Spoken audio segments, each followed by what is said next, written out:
I'm not gonna explain. Today I want to talk a little bit about heart-to-heart conversations and connecting with other people. And this title is clickbait because I'm not gonna give you a heart-to-heart. You have to earn my heart. One of my favorite ways of connecting to other people is to just do something else, like do something entirely different. Because I've noticed that when you're sitting with someone and you're facing each other, it's very difficult to actually bring up and talk about how you really feel. When you're sitting with a group of people, it's also difficult to talk about how you really feel, and it's not like you're actually going to be talking about anything really other than jokes or stories and like lols. Like no one's really gonna have a deep, serious conversation. It's not really the best way to get to know someone on a deeper level. The way I like to do it, and I've done this a lot of times because I had to meet a lot of people and be friends with them in a very short amount of time when I was traveling, and had to basically try to reach that level of friendship in a very short amount of time. So personally, what's worked for me, and I'll share, and maybe it'll work for you too, is just to do something else. Don't go to a restaurant and face each other and try to talk about like serious things, or don't even try to talk about serious things in the first place. But I've noticed that like the way that I have always been able to relate to someone else or been able to be better friends with someone is when we are, for example, after we've just climbed a mountain, or we're in the process of climbing a mountain and we're sitting there and we're facing the view and we're looking out into the distance, or even at sleepovers before going to sleep and the room is completely dark and you're staring at the ceiling and you're not looking at someone else. It's less of a this is an interview and more of a conversation. And I imagine that this is what it's like if you're sitting with your friend at a porch, like on the porch on chairs, and you're looking out into the distance, and for some reason there's a lot of looking out in the distance for me. Or if you're at the beach and you're sitting on some lounge chairs and again you're staring out in the distance. With the person I was working with on my garden and my plants, when we were digging or when we were setting up the framework, there is time to get to know someone in a different way than you usually would. For example, there are some people in your life that you've never seen their handwriting because you've never had to work with them on a project that involved seeing their handwriting. And there are some people you have no idea what they're like in a high stress situation, and maybe synthesize it, maybe change the ways you know the people around you. So if you're always going to restaurants or you're always doing a certain thing, like break the routine a little bit, try something different. Whenever I'm working on someone with someone else in a project, you're forced to think together, be analytical together, just make the best decisions on the project together. And then also you're going to have downtime. You're going to have time when you're both tinkering on something in the same room, or you're both working on something at the same time, and where you can talk. It's just different. Try doing something different with your friends. And that's also why travel is either a make or break type of thing when it comes to friendship, because when you are friends with someone and you travel with them, you come back either hating them or loving them.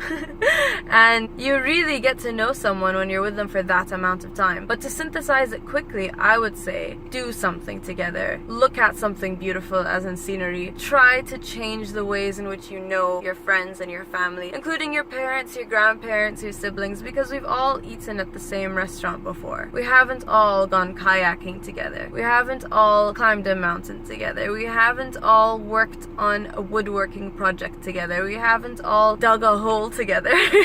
You really do get to see people differently. I just wanted to share just a quick video for today. I hope you guys are enjoying VEDA as much as I am. I'm having a blast. You can check out my previous videos probably around. YouTube will hopefully recommend me to my viewers because they won't let me put end cards or link my own videos, but that's fine. When I'm a partner, maybe. To be a partner, I need 1,000 subscribers. So if you haven't subscribed just yet, please do. And that's all I have to say. Okay, bye.